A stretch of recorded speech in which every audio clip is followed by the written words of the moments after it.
Hello YouTube, what is up? It is me, Amaxter, and we are back with episode 9 of Behind the Mod. For this episode, we have CyanideX joining us, who is the creator of the Unity texture pack for many mods and for the vanilla game. Hello.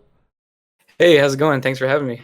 No problem. It's great having you on. I think it's pretty neat to have you on because we have a lot of modders and mod pack authors on the show, but I think you're the first texturer. If you don't count Bebold. Yes, I feel honored to be the first. Thank you. Yeah. So you created Unity, which is basically this texture pack that I guess unifies all these mods into one style. Can you explain it a little more, what Unity is to us? Sure.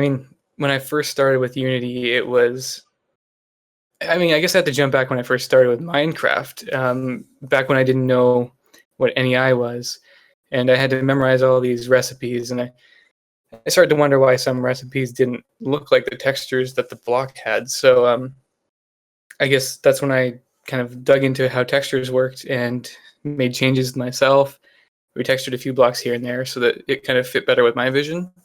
And the more I saw mods, I felt like some of them might have stood out a little bit too much, and I touched those up, and back and forth until I thought mods were balanced with vanilla. And when I released some of the pictures of my textures, people seemed to like those, and the more I did that, the more requests I got, and then things kind of started to snowball from there.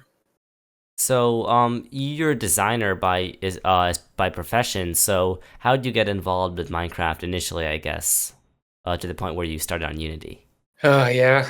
For the longest time, I avoided Minecraft because I thought it was some kid's game, and I've always been geared toward these graphic powerhouses of games, and it was never something that was really appealing to me. Hmm. But I happened to get laid off from work for an injury, and for the few months I was at home, I happened to stumble across one of Dyer's videos where he was using Minecraft with these tech machines, and I was like, oh, I don't think Minecraft has those. How come he's playing with cables and macerators and things like that? And that's when I discovered IC2, and the game kind of took this whole new. It was more appealing to me all of a sudden because there's things that you could do I didn't think you could do, and the more I got involved with mods and figuring out client side, server side mods, and I had visions of my own mods, and that's when I created this ambitious idea called Nano Circuit Mod. It was an idea for an add-on for Red Power 2. Of course, that would never happen, but it was a place where I could store all these ideas and create these textures for a mod I was hoping someday would make it into Minecraft. But it was fun to create these textures and ideas for something that you know could be my own one day. And yeah, as you know, Minecraft is this place where it's endless ideas. So it was a great place to work on textures. Huh. So I guess you were drawn in by the appeal of the modding community, not the vanilla game itself. It wasn't the vanilla game. It was modding and everything you could do to the vanilla game. Yeah. Yeah, and so your first mod, that was, I guess you did the code as well as the textures? Oh, I actually don't know programming too well. I've taken basic Java level classes, and Nano Circuit Mod was supposed to create these tiny little integrated circuits. Actually, I think that's actually a mod that came out that was essentially my idea. Oh, whoa, whoa, whoa! Let's go back. No one stole my idea. It was just similar to the idea I had.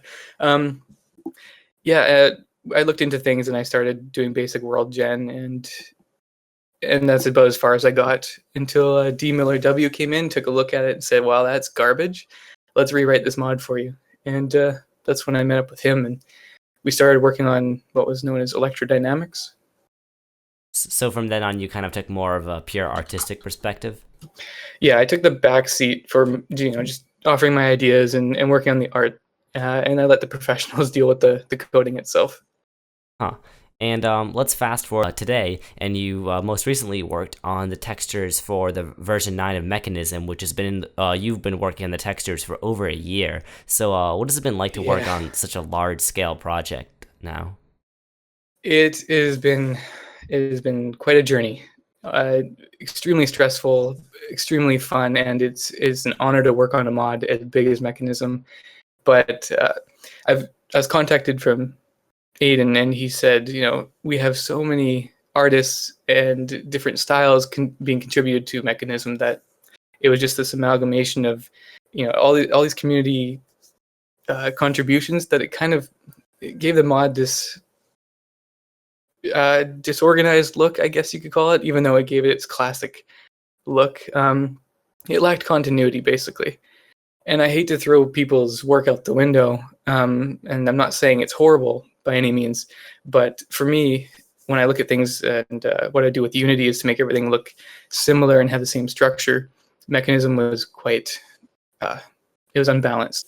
So starting from scratch with Mechanism, I think I've redone some blocks, I don't know, a good couple dozen times, just because as I progressed through the hundreds of blocks that there are, my style would change, or Aiden's vision would change, and I would go back and redo those blocks, redo other textures to maintain that continuity. So I think there are thousands of textures or variants of textures that actually were not used, and it was definitely the biggest project I've ever done. And I mean, at some point, maybe I'll take those spare textures and put them into something else, but it was definitely a challenge, that's for sure. Yeah, that's a huge project or undertaking. And when you're overhauling a mod's visual identity to such an extent, I guess do you get a different look at the mod and the game itself? Because what experience did you have with Mechanism before, I guess, and how did you feel about it afterwards? Well, personally, I had actually never used Mechanism before, so it was a bit scary jumping into that, and it allowed me to learn the mechanics of the mod like no other person had ever learned mechanics before, because I'd look at a machine, figure out how I'm going to design this machine. I would first take a look at the GUI and see where the inputs were, how it processed, and where the outputs were, and then I'd kind of work on how the model should look. I wanted them to resemble how they functioned. So, I mean, I think I asked Aiden maybe a couple hundred questions a day just to figure out what machines did, what their input was, and I hopefully believe I understand the mod now. But yeah, I didn't want to just create something without understanding it completely. So I definitely have a new outlook on Mechanism itself and new respect for how complicated and how detailed the mod is. Yeah, I think what people don't understand with texture packs is you're not just making something that looks pretty or looks nice, or even just something that fits with the mod. You have to understand how the mod works, really, and what the mod is to get that look. Yeah, exactly. Oh, I was just, my original design for Unity was I wanted the recipes to kind of fit the style of the machine. So that's kind of what I do with all my textures. Yeah, having stuff with I forget who we had on here before. I was talking to this about, but like having the it might have been Reika, having the recipes in the machine is a really cool concept for a texture pack, and really gives some, I guess, continuity to all these mods. Yeah, exactly. And some people disagree that the recipes shouldn't have to have any relation to how the actual machine looks, but I wanted to give a feeling that you're putting these pieces together and kind of seeing those pieces on the machine, not necessarily in the order, or not all the elements have to be on the texture, but if you're using majority of iron in a recipe, the machine should look like it's made of iron, in my opinion. Yeah, I mean that kind of, I guess, bit of realism is pretty important for, especially when you're talking about mods that are trying to simulate fancy stuff. Yeah.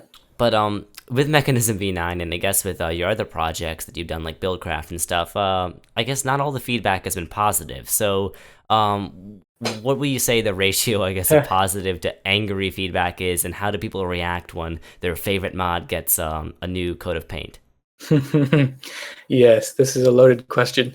I try to avoid digging too far into people's reactions. I do like feedback, but very commonly there are a lot of people that do get upset.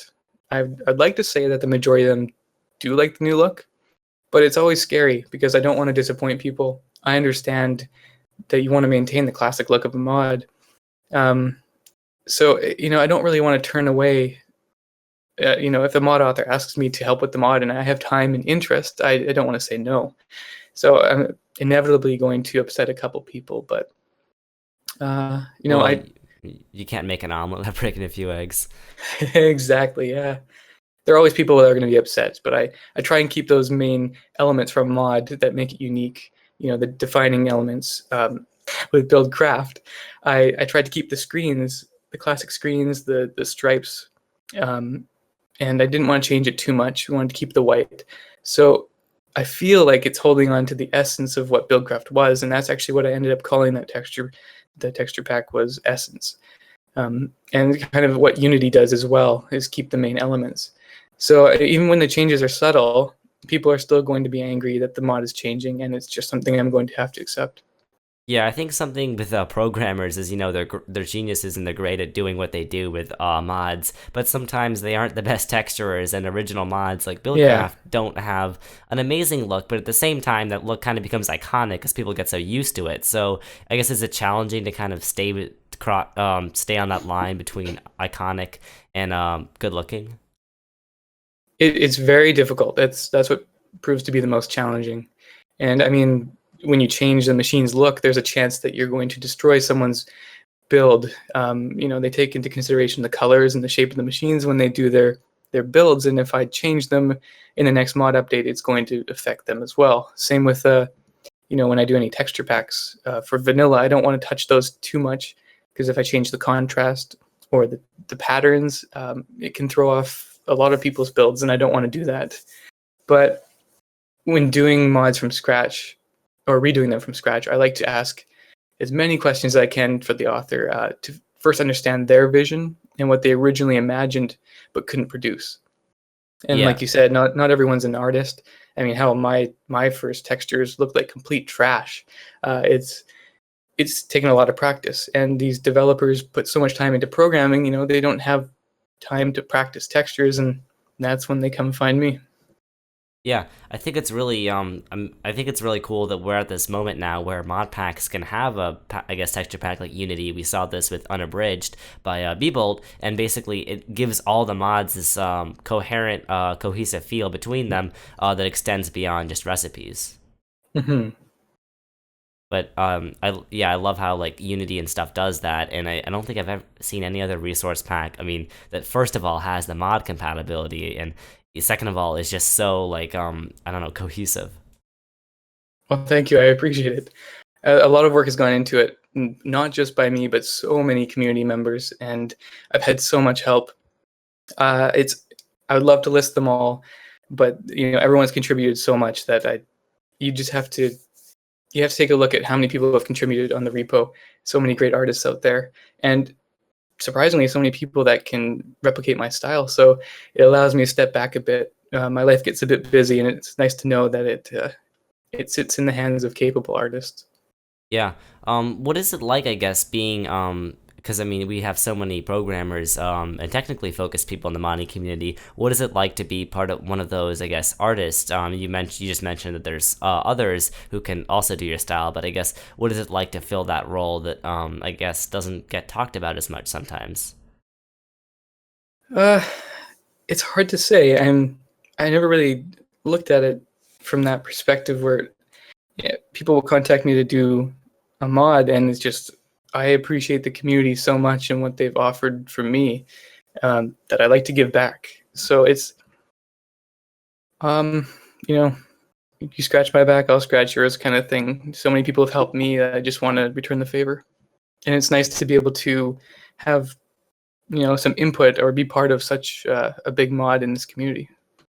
Yeah, that's the power of the modding community. I guess just when you work together, you can uh, do amazing projects like Unity that just make all these mods look and work together. Hmm. But yeah, thank you so much for coming on today, for taking time out of your busy day. And I guess, do you have any closing thoughts? No, I just thank you for having me, and I mean I think this is the first interview I've done without pants on, so it's great. Well, that works. And thank you, all of you guys, for watching this. I hope you enjoyed. I know it's a little different, but we like to have different types of creators on here. So, thank you so much again for coming on, and hope you guys enjoyed this. See you in the next episode. Goodbye.